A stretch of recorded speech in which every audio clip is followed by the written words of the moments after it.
Salute to you, sir. So these are the names of the veterans or the Filipinos who fought for the what's kalayaan in English? Freedom. So please check the names.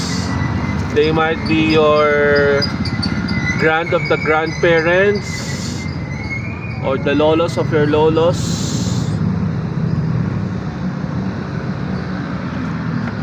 And check this out also, guys and girls. World War II veterans, hunters, ROTC guerrilla. So they were also called guerrillas during that time.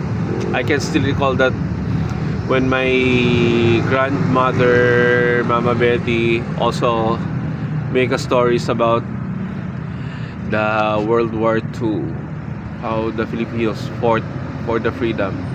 So please check the names. They might be your grandfather of their grandfather, of the age of your grandfathers. So hold on.